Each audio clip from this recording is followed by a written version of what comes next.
Donc, merci à Richard, bien sûr, et à toute l'équipe du CEGOP de m'avoir invité. Donc, moi, je me proposais de vous traiter plutôt les modes de déclenchement qui existent. Et au préalable, avant de commencer, j'aimerais juste venir sur deux points. Il y avait un auteur américain qui faisait remarquer que d'abord, au fil de ces dernières années, en dizaines d'années, on note une évolution des indications de déclenchement. On va dire qu'au tout début, les indications de déclenchement, c'était surtout les morts in utero, malheureusement, mais aussi les déclenchements de convenance. Et puis, un petit peu après, il y a eu une période où, en fait, on cherchait à éviter les disproportions. Donc, on déclenchait plus tôt au cours de la grossesse parce que le bassin était pathologique ou parce qu'il y avait une hydrocéphalie.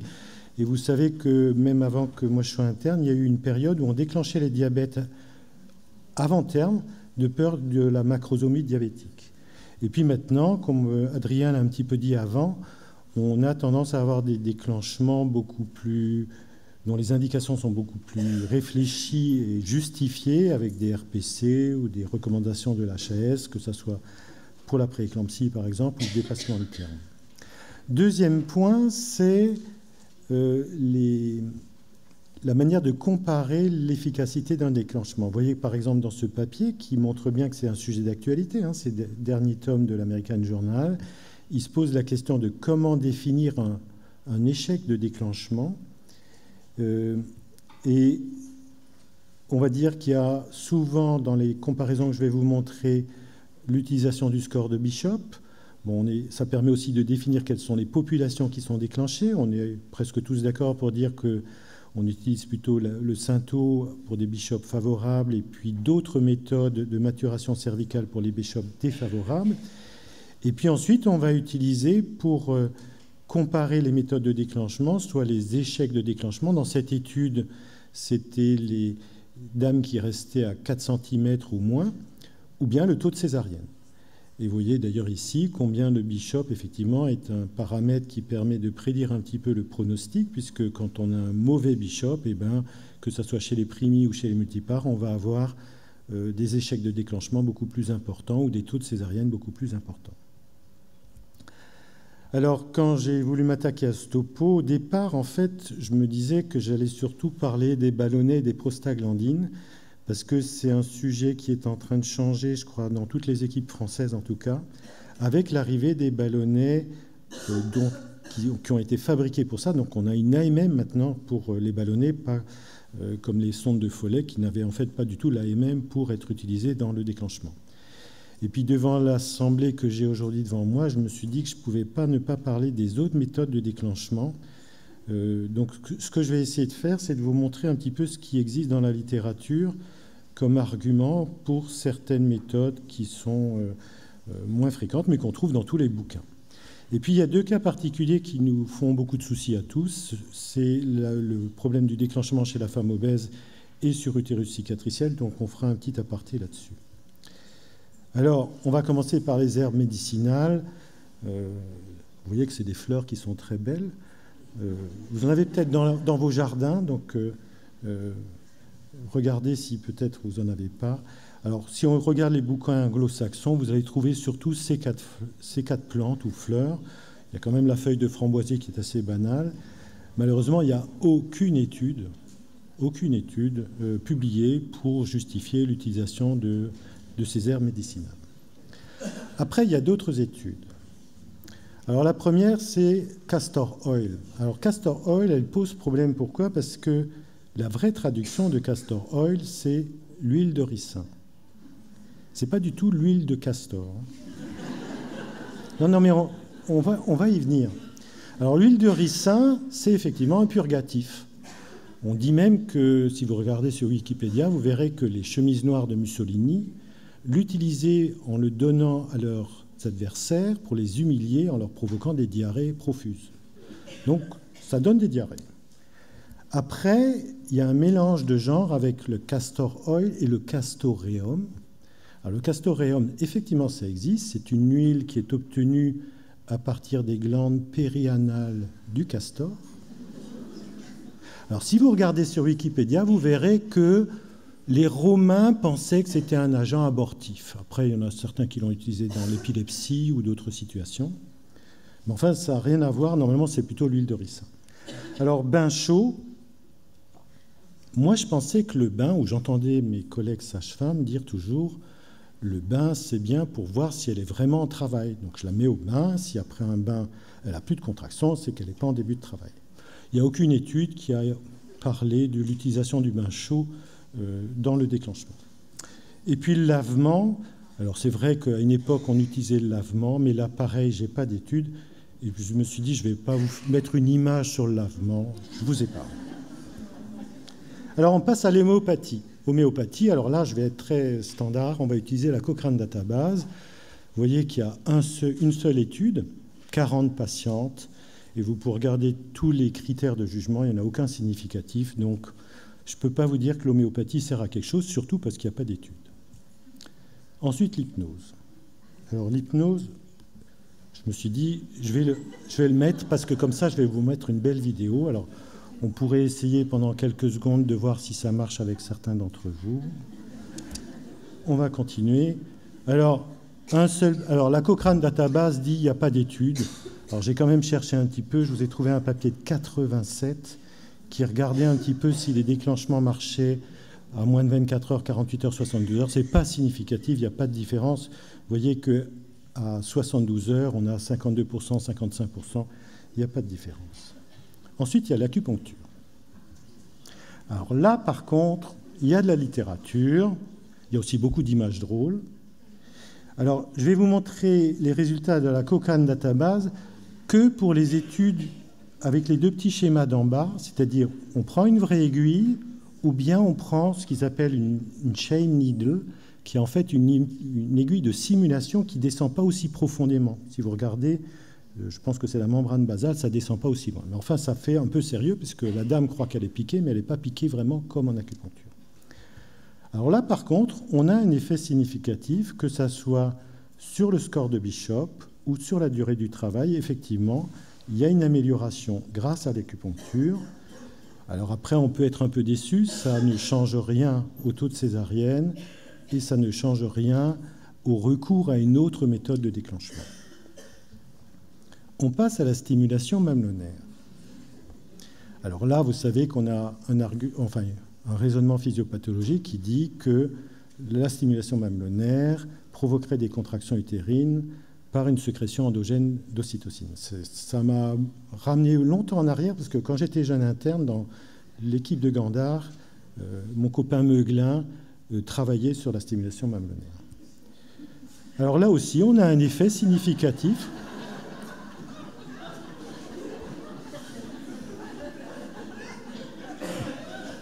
D'accord. Donc, la stimulation mamelonnaire, elle aussi, a un effet efficace puisqu'on a moins d'accouchements après 72 heures et moins d'hémorragie du postpartum, même si l'hémorragie ici est un petit peu loin de notre propos. Donc ça a une efficacité. Et puis on arrive à un sujet beaucoup plus tabou. Est-ce que les rapports sexuels ont une efficacité dans le déclenchement? Alors vous savez qu'il y a plein d'arguments physiopathologiques qui ont été avancés, alors, soit la stimulation mamelonnaire de tout à l'heure, soit la stimulation physique du col, soit les prostaglandines dans le sperme, soit la fragilisation des membranes, soit l'orgasme féminin. Alors là, je vais vous décevoir. Pareil, Cochrane Database, pratiquement pas d'études ou une étude avec des échantillons qui sont minimes. Alors je me suis dit que vous alliez être très frustrés sur un sujet pareil. Alors j'ai cherché, parce que vous voyez, la Cochrane Database datait de 2001. Alors je me suis dit, je vais chercher. Et au bonheur, je trouve une étude de 2013 dans le BJOC, quand même, une super revue. Bon, ça vient de Malaisie. Alors, il faut regarder le matériel et les méthodes, parce que les types n'ont pas eu de chance. Ils sont partis sur l'idée que, dans le groupe où ils diraient rien, abstinent, ils auraient 5% des couples qui auraient des rapports. Et que les couples qui seraient encouragés auraient, eux, 36,7% de rapports. Résultat de l'étude. Alors effectivement, ils ont calculé leurs effectifs, il leur fallait 500 patientes par groupe, et ils les avaient, 574 contre 567.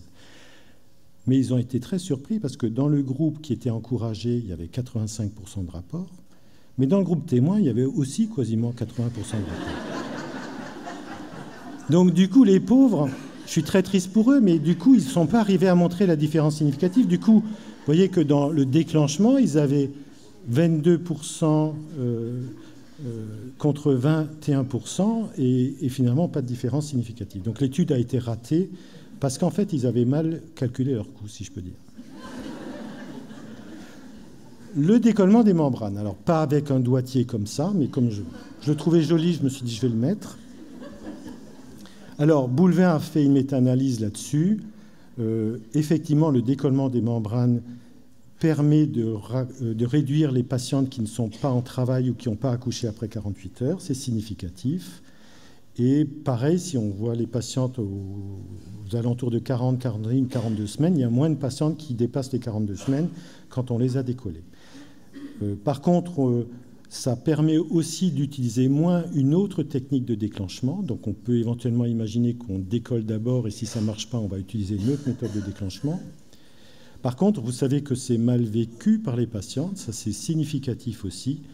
Les patientes trouvent que ça crée de l'inconfort.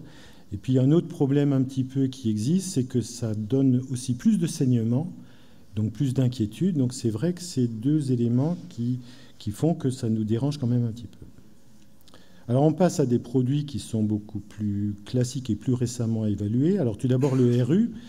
Alors quand j'étais jeune PH, c'est vrai qu'on s'était intéressé au RU parce que on s'y intéressait surtout dans les utérus cicatriciels. Alors là je vous montre les résultats de la Cochrane Database en 2009. Vous voyez que quand même dans l'ensemble, le RU permettait de réduire le taux de césarienne et de moins utiliser le Synto. Par contre, quand on regardait le sous-groupe tout particulier des utérus cicatriciels avec col défavorable, là, par contre, il n'y avait pas de bénéfice. Et c'est pour ça qu'à l'époque, nous, finalement, on l'avait abandonné. Balance ton déclencheur.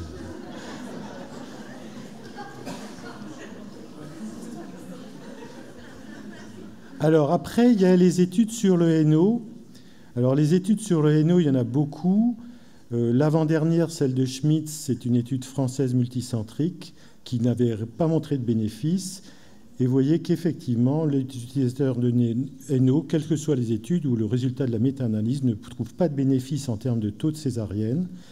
Alors, on retrouvait effectivement un bénéfice à moins utiliser une autre méthode de déclenchement, mais par contre, ça avait des effets secondaires importants, un type de bouffée vasomotrice, et c'est pour ça que c'est plutôt un produit qu'on n'utilise plus.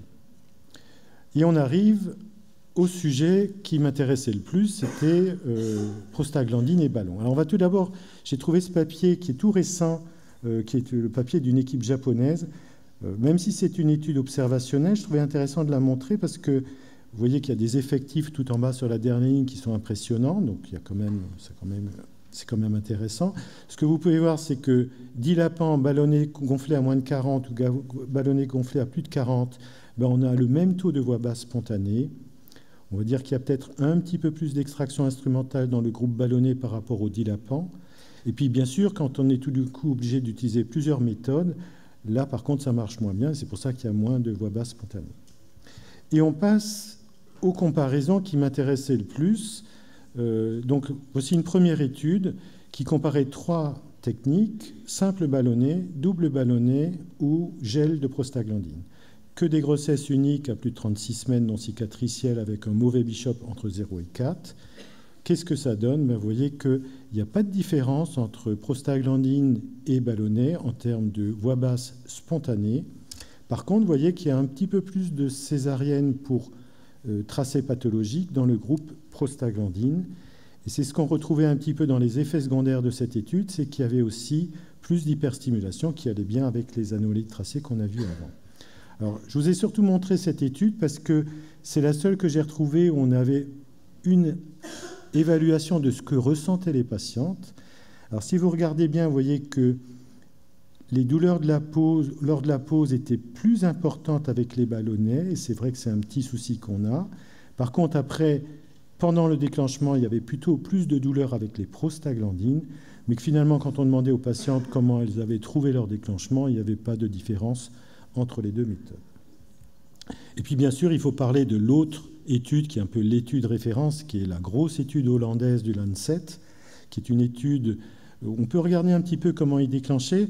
Dans la randomisation, vous voyez que les PG étaient posés la veille au soir, en distinguant 2 mg pour les nullipares et 1 mg pour les multipares, que c'était éventuellement répété une fois, et que la follet, elle était gonflée qu'à 30 cc.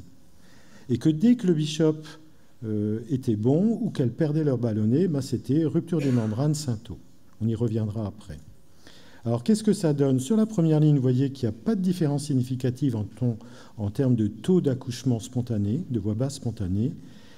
Il y a une petite tendance à plus d'extraction instrumentale pour fetal distress dans le groupe prostaglandine, et encore une fois, pareil, de césarienne pour fetal distress dans le groupe prostaglandine. Ce qui fait que finalement, quand on additionne césarienne et extraction instrumentale, oui, il y a un peu plus d'operative deliveries, comme ils disent, pour détresse fœtale.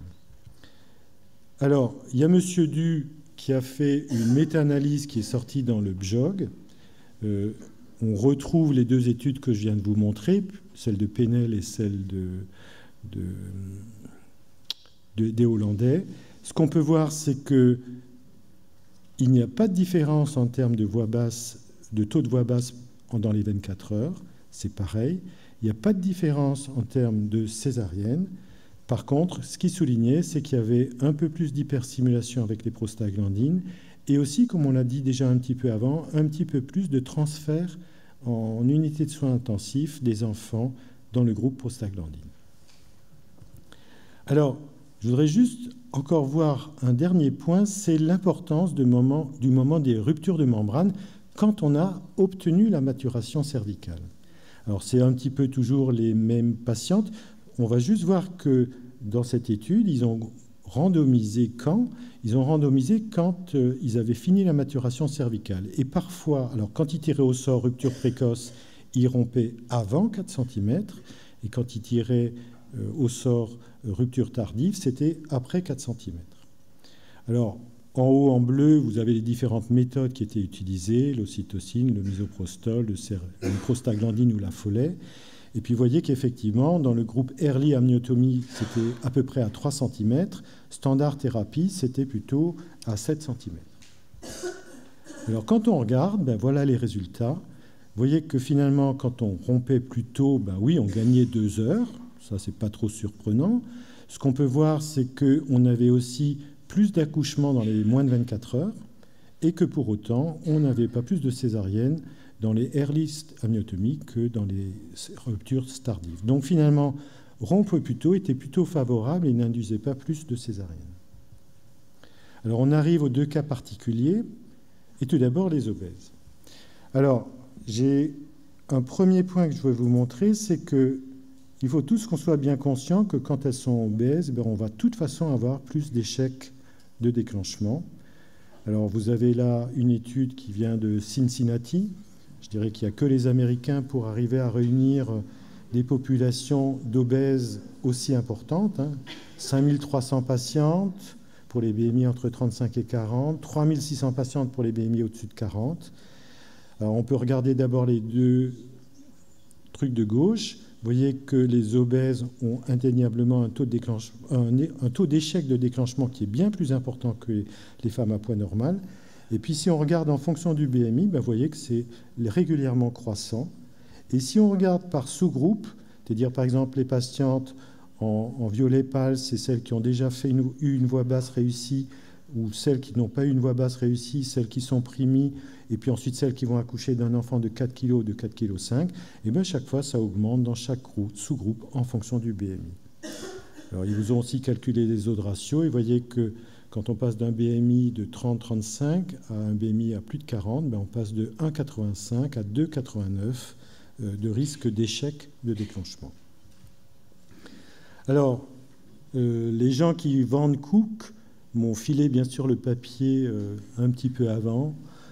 C'est un papier qui est en cours de publication, s'il me le redonne, qui est fait par une équipe française et qui est justement qui ont comparé prostaglandine et ballonnet chez des patientes obèses à terme. Alors les poids moyens, notez-les, c'était quand même du 95 et 97 kg, des IMC à 35-35, et avait indiscutablement un biais d'inclusion. Vous voyez que quand il y avait rupture de membrane, c'était plutôt prostaglandine, et quand il y avait RCU oligoamnios, c'était plutôt double ballonnet, et je crois qu'on est pas mal à faire un peu pareil. Ce qu'on peut voir, c'est que entre les deux techniques, pas de différence dans les taux de césarienne ou dans les taux d'accouchement voix basse spontanée, et puis une tendance à une différence dans les délais d'obtention de l'accouchement. C'est vrai qu'avec les prostaglandines, ça allait un petit peu plus vite, et ça, c'est une chose que je veux bien reconnaître. On passe aux utérus cicatriciels. Alors, Nicolas a travaillé le sujet sur le pôle. Il a regardé un petit peu ce que ça avait donné. Donc, voici la distribution un petit peu de 2000 utérus cicatriciels qu'on a gérés au service.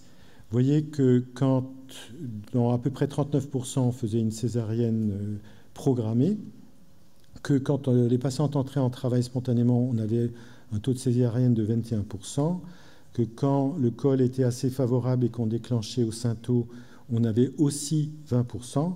Et puis à l'époque, on avait encore des follets. Donc, première situation, le bishop était mauvais, on césarisait d'emblée, donc on avait 30%. Et puis quand le bishop était favorable, on tentait la voix basse. Et là, on avait 26% de césarienne, donc inversement 60, je ne sais pas combien, de voix basse réussie. Mais globalement, finalement, ça ne faisait que 43,7%. Alors, un autre Français a fait une revue de la littérature à ce sujet-là, donc je peux vous montrer les résultats. Vous voyez qu'en bas, finalement, quand on tente avec le ballonnet un déclenchement sur les utérus cicatriciels, on réussit dans 58% des cas, et ceci au prix de moins de 1% de rupture utérine. Vous retrouvez l'étude du pôle avec notre 43,7, mais sans rupture utérine. Et puis, si vous êtes honnête, vous verrez que là où les gens ont réussi à avoir plus de voix basse, ils ont malheureusement aussi quelques ruptures utérines. Alors, c'est vrai que ce n'est pas beaucoup, mais c'est quand même quelques ruptures utérines. Donc, on peut penser qu'au-dessus d'un certain taux de réussite, on va fatalement avoir de temps en temps une rupture utérine. Donc, je conclurai en disant que vous avez vu que acupuncture et décollement des membranes sont des choses qui sont efficaces pour déclencher le travail, que si on compare ballonnet et prostaglandine, il n'y a sûrement pas plus de césarienne, peut-être un peu plus de synto, c'est peut-être un peu plus lent, mais en échange, on a moins d'hyperstimulation. Dans des papiers, on trouve aussi qu'il y a moins de pH inférieur à 7,10. Vous avez qu'il y avait aussi moins de transferts en unité de soins intensifs pour les nouveau-nés. Il y a moins d'hémorragie de la délivrance.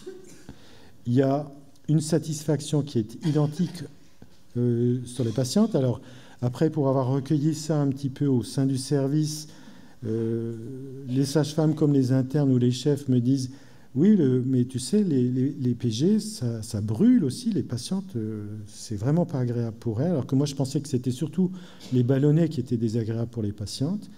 Et puis, je dirais qu'il y a en plus un argument économique, c'est que un ballonnet, c'est à peu près 30 € chez nous au pôle, contre 70 pour les prostaglandines. Donc, les prostaglandines, pour un chef de pôle comme moi, c'est économiquement aussi très intéressant. Vous avez vu qu'il faut faire aussi attention au moment où vous rompez les membranes, parce que vous attendez je ne sais pas combien de temps, ça va rallonger inutilement, à mon avis, les choses, sans augmenter pour autant les césariennes, que déclencher chez l'obèse, faut le savoir, il y a plus d'échecs, et que sur l'utérus cicatriciel, comme on vient de le voir, on va réussir dans 58% avec les ballonnets, avec finalement un taux de rupture très, très modéré. Je vous remercie.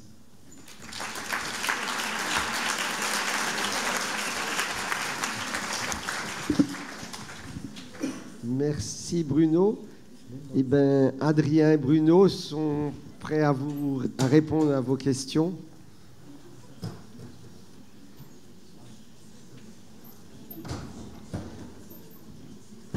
Y en a-t-il ?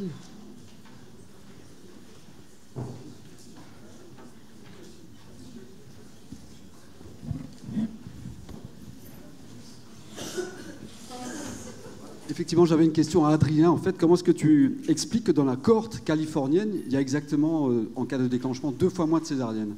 C'est étrange quand même.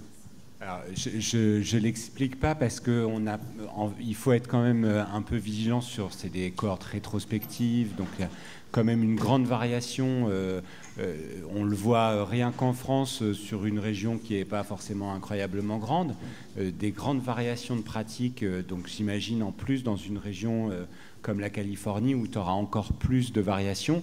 Et ces données, elles sont à prendre avec des pincettes parce que c'est des données de registre. Donc tu n'as pas tous les éléments qu'on pourrait avoir, nous, dans nos études qu'on pourrait utiliser sur les données de Colmar, les tiennes ou celles des US, où on va avoir des points encore plus précis là-dedans. Mais je pense qu'il faut vraiment qu'on ait cette attitude-là à l'avenir et qu'on réfléchisse à comment est-ce qu'on arrive à gérer au mieux. Moi, je suis très interrogatif sur les chiffres de Richard ou les tiens sur certains groupes de patientes. Je pense qu'on n'a pas une bonne attitude de déclenchement, même si nos taux ne sont pas incroyables. Je pense qu'on peut les améliorer et je pense que ça passe sur nos protocoles de déclenchement. Et je pense qu'on n'est pas forcément bon et il faudrait qu'on se réunisse pour savoir quelle serait la meilleure méthode ou les meilleurs protocoles à appliquer dans des situations bien spécifiques.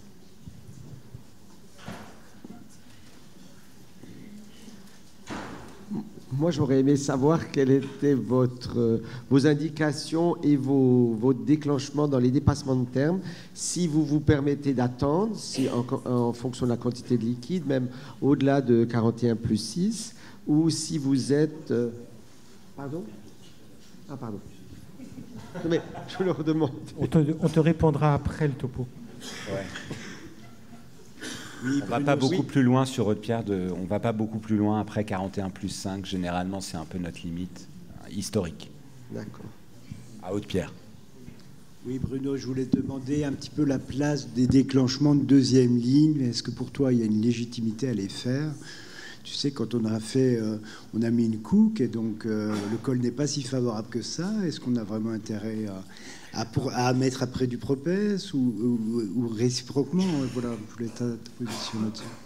Alors, on le fait, donc je ne vais pas dire qu'il ne faut pas le faire. Hein. Je pense que trop souvent, on est trop pessimiste sur l'état du col après la couque. Donc, si tu veux, ce que je voulais montrer un petit peu, j'aurais pu... Mais j'avais peur de dépasser mon temps de parole, mais il y a aussi des gens qui ont regardé le délai en temps après la maturation cervicale. Est-ce que j'attends 6 heures? Est-ce que je déclenche, je romps les membranes et je mets du Synto tout de suite? Ou bien je me donne du temps en espérant que le col sera plus mûr? Et là, pareil, on a intérêt à rompre et à mettre du Synto très tôt.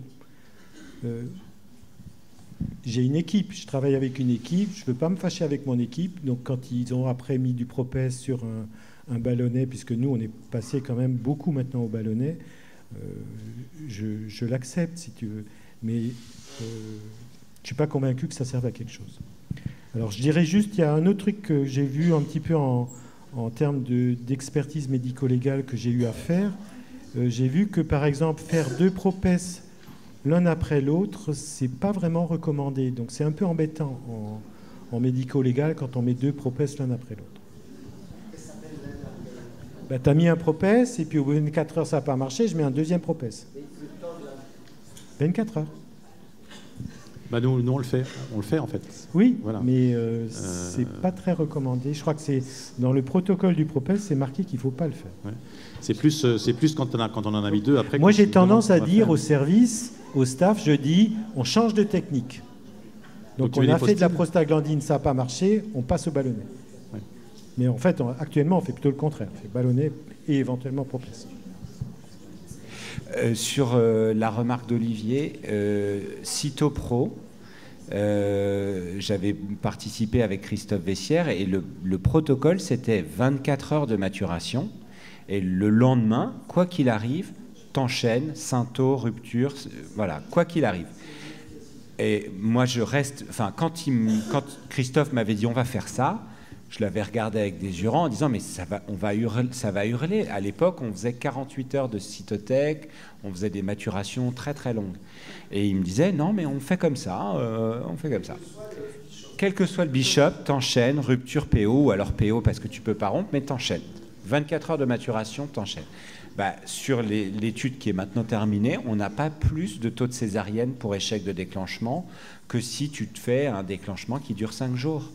Et malheureusement, moi je suis très pour l'utilisation des sondes de Cook, mais je crains que les équipes soient pas prêtes, après 24 heures de maturation par sonde mécanique, à enchaîner ce qu'il faudrait a priori faire, de rompre et de mettre du Synto. Je pense que les gens auront des attitudes de vouloir encore, parce que exceptionnellement on aura un bishop qui sera défavorable, à vouloir mettre du propès. Donc la nana se tape 24 heures de ballon, 24 heures de propès, elle a le vagin qui brûle.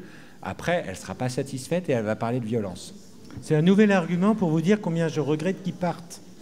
Parce que là, j'avais un vrai soutien. Juste pour abonder dans ton sens, moi je pense qu'il faut revenir un peu sur les fondamentaux, comme disent les rugbymen. Le problème, il est dans l'indication.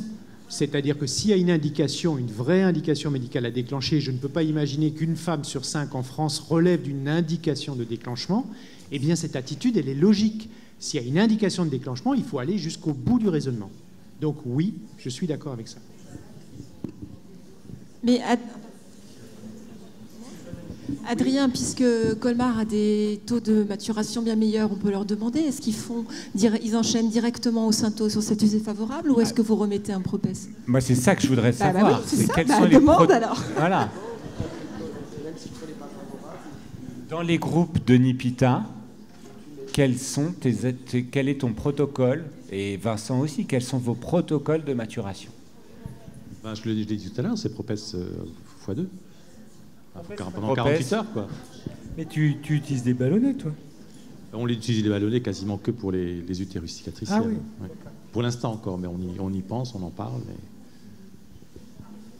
Parce que, si tu veux, quand je me balade en France pour des congrès, des machins, j'ai l'impression que tout le monde est en train de shifter des prostaglandines vers les ballonnets, maintenant qu'on a des ballonnets dont on a l'AMM. Alors ça peut être pour des arguments financiers, ou ça peut être des arguments finalement de confort, parce que le retour que moi j'ai, c'est que finalement le propès, c'est pas très sympa par rapport à des ballonnets. On a débuté en multicentrique un PHRC national sur les termes, sur le mode de déclenchement en cas de bishop défavorable chez des patientes nullipares ou multipares après 41 semaines d'aménorrhée. Sur l'idée que le ballonnet entraînerait moins de césariennes pour anomalie du rythme que le propès dans ce sous-groupe de patientes, en fait. Et alors, j'ai pas de résultat intermédiaire parce que c'est un PHRC, il est en cours, mais j'ai simplement les chiffres à Tours sur le taux d'échec après. Alors, notre protocole, il est exactement identique, c'est-à-dire qu'on met un ballonnet, on le laisse 24 heures, et ensuite on déclenche au syntocinon, quel que soit le score de Bishop, après avoir enlevé le ballonnet, hein, quand même. Non, mais il y a des équipes qui laissent le ballonnet pour déclencher au syntocinon. Hein. Nous, on l'enlève. Et on a un taux d'échec qui est de 12%, simplement. Alors, on se compare à rien du tout, finalement, hein, pour l'instant, mais ça nous paraît relativement acceptable dans le cadre d'une indication de déclenchement sur un délai court. Encore une fois, hein, je pense qu'effectivement, on ne peut pas rallonger les durées de déclenchement. Et dans une situation où on n'utilise que le ballonnet et pas de prostaglandine avant. Mais c'est un peu ce que j'ai envie de dire, c'est que je veux bien croire que dans les études qui sont publiées, les gens ne font peut-être pas ce qu'ils ont fait dans l'étude, mais dans toutes les études publiées, les gens ont tendance à enchaîner après 24 heures de déclenchement avec Synto-rupture. Il faut peut-être arrêter de croire que d'y aller trop tôt entraîne plus de césariennes. Ce n'est pas démontré dans les faits.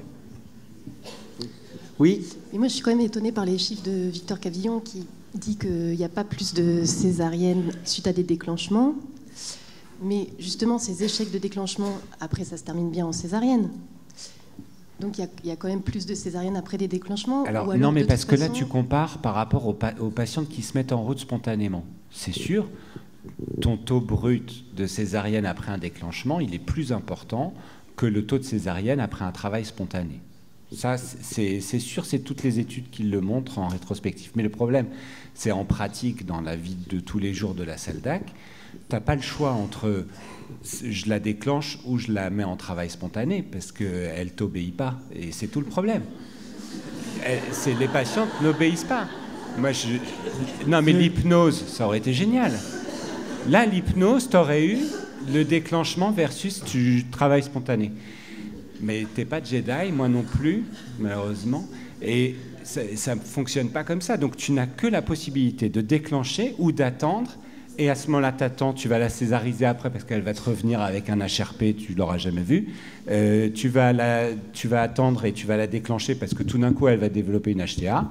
Ou alors, ouf, elle se met en travail spontané. Quand tu fais ça, quand tu compares ces différents taux-là, tu n'as pas plus de césarienne en réalité, et dans la vraie vie. Alors juste une remarque là-dessus, c'est que ces études-là sont des pratiques nord-américaines avec des taux standards, des taux de base de césarienne qui sont compris entre 30 et 40%.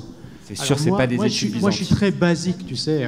Moi, je pense qu'au-delà de 40%, ça devient difficile d'augmenter le taux de césarienne. Regarde les Brésiliens.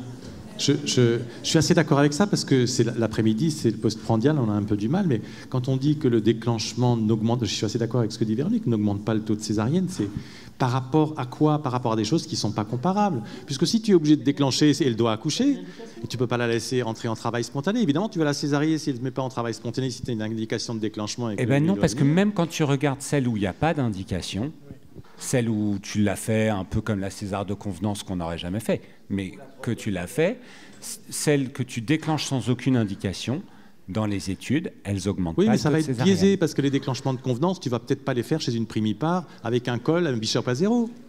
On est d'accord. Il doit y avoir des même biais. Dans tes chiffres, à mon avis, dans nos chiffres au sein du pôle et de la région, je suis sûr qu'on peut avoir des informations si on va au bout du raisonnement et en essayant de comparer effectivement ce qui peut être comparable, en sélectionnant des groupes, etc. Si tu veux, l'affirmation de dire déclenchement n'augmente pas le taux de césarienne, moi j'ai envie de faire un Trumpisme et dire fake news, quoi. C'est pas fake news. Quoi Fake news. Check news.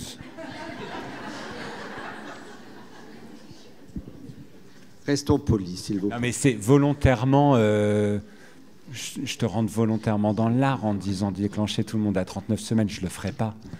Parce que je pense que la satisfaction des patients ne serait pas là. Il y a un coût. Je pense et le coût et la surveillance, pour l'instant, on surveille nos patients de façon n'importe comment. On n'est pas là à dire qu'il faut déclencher tout le monde à 39, mais...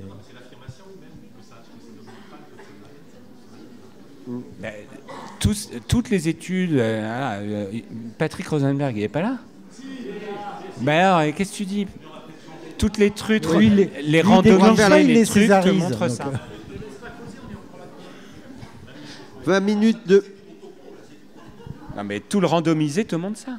20 minutes de pause et nous aurons d'autres réponses et d'autres questions. Merci.